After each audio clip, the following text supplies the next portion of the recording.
नमस्कार दोस्तों, स्वागत है आप सभी का हमारे YouTube चैनल यूपीएससी एल्गोरिथम पर।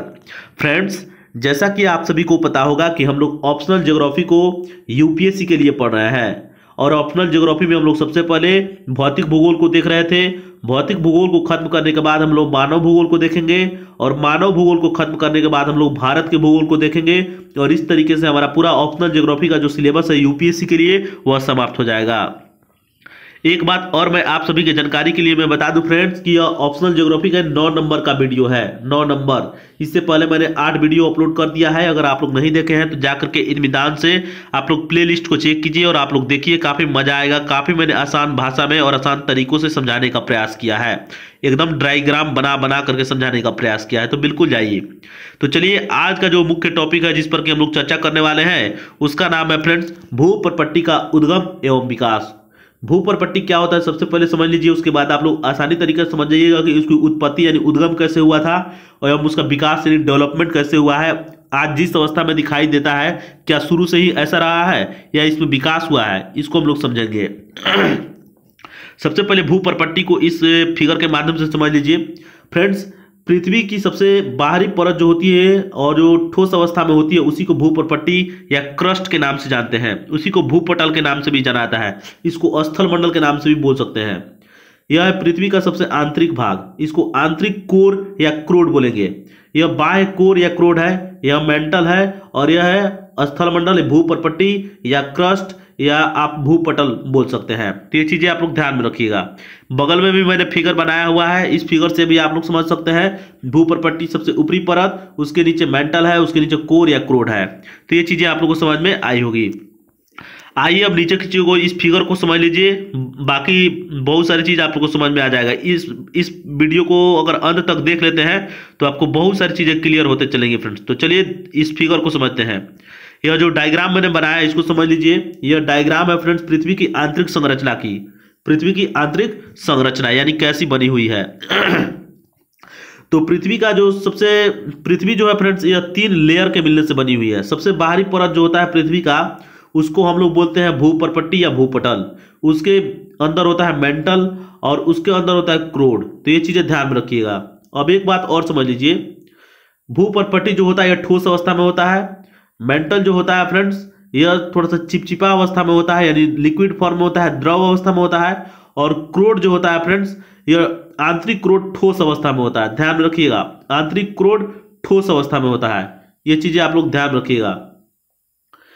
समझ लीजिए, भूप्रपट्टी में सर्वाधिक कौन से तत्व पाए जाते हैं, तो सर्वाधिक ऑक्सीजन पाया जाता है। सर्वाधिक ऑक्सीजन, उसके बाद सिलिकॉन, उसके बाद लोहा। ध्यान रखिएगा, ऑक्सीजन कितना प्रतिशत, तो 46% ऑक्सीजन, उसके बाद सिलिकॉन जो है 27% और 8% लोहा। ध्यान रखिएगा, यह भूप्रपट्टी में पाया जाता है। और भूप्रपट्टी चूंकि ठोस अवस्था में पाया जाता है, आप सभी को यह बात ध्यान रखिएगा। मेंटल के ऊपर भूप्रपट्टी तैरते रहता है। ध्यान रखिएगा, भूप्रपट्टी की कई प्लेटें पाई जाती हैं। ध्यान रखिएगा, जो भूप्रपट्टी है, भूपटल है, स्थल मंडल की कई सारी प्लेटें हैं। महासागरीय प्लेट है, महाद्वीपीय प्लेट है। तो ये प्लेटें मेंटल पर तैरती रहती हैं। मेंटल लिक्विड फॉर्म में आप सभी को पता है और उसमें तरंगों के कारण संवहनीय तरंग निकलता है क्रोड से। संवहनीय तरंगों के कारण वह तैरती रहती है इधर से इधर की तरफ और इधर से इधर की तरफ। मतलब कि उसमें धीरे धीरे उसमें स्थानांतरण होता रहता है, एक जगह से दूसरी जगह खिसकती रहती है। ये चीजें ध्यान में रखिएगा। भूप्रपट्टी और मेंटल के बीच का जो लेयर होता है फ्रेंड्स, एक असंबद्धता पाई जाती है। एक असंबद्धता, जिसको कि मोहरोविकिक असातत्य के नाम से जाना जाता है। क्या बोलते हैं, मोहरोविकिक या मोहरोविसिस भी कहीं देखने को मिलेगा, मोहरोविसिस। तो ये चीजें आप लोग ध्यान रखिएगा, काफी इंपॉर्टेंट है मोहरोविसिस। तो ये चीजें ध्यान रखिएगा। औसत मोटाई जो होती है फ्रेंड्स भूप्रपट्टी की, चूंकि हम लोग भूप्रपट्टी का उद्गम एवं विकास पढ़ रहे हैं तो चूंकि हम लोग भूप्रपट्टी पर ही बात करेंगे, मेंटल पर बात नहीं करेंगे और क्रोड पर बात नहीं करेंगे। अब भूप्रपट्टी पे आइए। भूप्रपट्टी की औसत मोटाई जो होती है फ्रेंड्स 33 किलोमीटर होती है। लेकिन इधर की तरफ समझिए, इस फिगर की तरफ, यहां पर मैंने लिखा है कि महाद्वीपों के नीचे 50 किलोमीटर इसकी मोटाई होती है भूप्रपट्टी की और महासागरों के नीचे 5 किलोमीटर होती है। तो इसको कैसे समझेंगे, तो मान लीजिए कि भूप्रपट्टी या भूपटल है, तो भूपटल के नीचे ही महासागर पाए जाएंगे। ऊपर की तरफ महासागर है, यहाँ पर देख लीजिए पानी भरा हुआ है और ये महाद्वीप है और महासागर है। और भूप्रपट्टी यहाँ पर ज्यादा मोटा दिखाई दे रहा है और यहाँ पर कम मोटा दिखाई दे रहा है। और इसके नीचे मेंटल यहाँ पर नीचे आप लोगों को दिख रहा होगा रेड लाल कलर में, हल्का लाल है, हल्का लाल रंग आप लोगों को दिख रहा होगा, ये मेंटल है नीचे की तरफ। और ये जो खाली जगह जो दिख रहा है ये भूपर्पट्टी है। तो महासागरों के नीचे मोटाई कम दिख रही है और महाद्वीपों के नीचे जो है मोटाई इसकी काफी ज्यादा है। तो आप लोग समझ गए होइएगा कि महाद्वीपों के नीचे 50 किलोमीटर और महासागरों के नीचे 5 किलोमीटर। औसत मोटाई जो होगी वो 33 किलोमीटर यहाँ पर मैंने दिखा दिया है, ऊपर में आप लोग देख सकते हैं। आशा करता हूँ ये चीजें आप लोगों को समझ में आया होगा।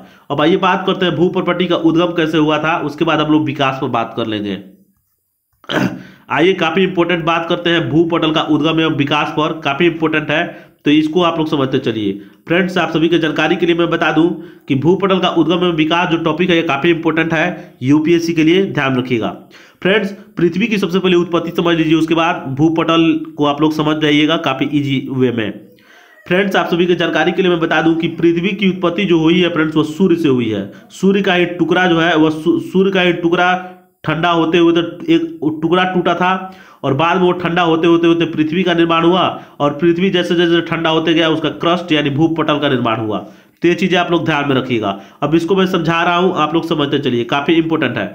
मान लीजिए फ्रेंड्स आप सभी को पता होगा कि सूर्य जो है गैसीय फॉर्म में है, गर्म अवस्था में है, वह टूटेगा तो बबल के रूप में निकलेगा। बबल के रूप में शुरू में निकला होगा और काफी दूर चला गया होगा और दूर जाने के क्रम में इसे ऊर्जा का ह्रास, निरंतर ह्रास होता हो गया। ऊर्जा का जो ह्रास होगा तो निश्चित रूप से गैस को जब आप लोग ठंडा कीजिएगा तो लिक्विड फॉर्म में आएगा। ध्यान में रखिएगा, गैस को जब आप लोग ज्यादा ठंडा कीजिएगा तो लिक्विड फॉर्म में आएगा। तो ये द्रव अवस्था में आया होगा और द्रव अवस्था से धीरे धीरे क्या हुआ होगा और भी इससे ऊर्जा का ह्रास हुआ होगा। चूंकि बाहरी परत जो था इससे ऊर्जा का ह्रास आसानी से हो गया होगा और इसलिए ठोस अवस्था में बदल गया और आंतरिक भाग जो है उससे ऊर्जा का ह्रास नहीं हो पाया, इसलिए वह अभी भी किस अवस्था में है, द्रव अवस्था में, मेल्ट अवस्था में है। तो ये चीजें आप लोग ध्यान में रखिएगा। तो इस तरीके से क्या हुआ होगा, ऊपर का जो क्रस्ट है वो ठोस हो गया होगा और उसमें संकुचन पाया होगा। संकुचन मतलब एक तरह सिकुड़ाव जब होगा तो निश्चित रूप से जो भागे ऊपर होगी, कुछ भागे नीचे की तरफ धंसेंगी और कुछ भागे ऊपर की तरफ उठे होंगी। तो जो नीचे धंस गया वो महासागर बन गया और जो ऊपर रह गया वो महाद्वीप बन गया। तो ये चीजें आप लोग ध्यान रखिएगा। तो प्रारंभ में पृथ्वी गैसीय अवस्था में थी, ऊर्जा का निरंतर ह्रास हुआ, संकुचन के कारण भूपर्पट्टी एवं सागरों का निर्माण हुआ। ये चीजें आप लोगों को समझ में आया होगा। अब अगला पॉइंट है फ्रेंड्स कि कम घनत्व वाला भूपर्पट्टी अत्यधिक घनत्व वाले मेंटल पर तैरता है। मैंने इसको बताया ही है कि किस तरीके से वह तैरता है। अब समझिए इसका विकास कैसे हुआ। इसका विकास यानी प्रारंभ अवस्था से आज का जो अवस्था में दिख रहा है भूपर्पट्टी, तो भूपृष्ठ पर यानी भूपर्पट्टी पर फ्रेंड्स आपको अनेकों प्रकार की विषमताएं देखने को मिलेगी। कहीं पे पर्वत, पहाड़, ज्वालामुखी, झील, पठार, ये सारी चीजें आप लोगों को देखने को मिलता होगा। तो ये क्या एक दिन में बना है? तो नहीं, एक दिन में नहीं बना, इसका विकास हुआ है।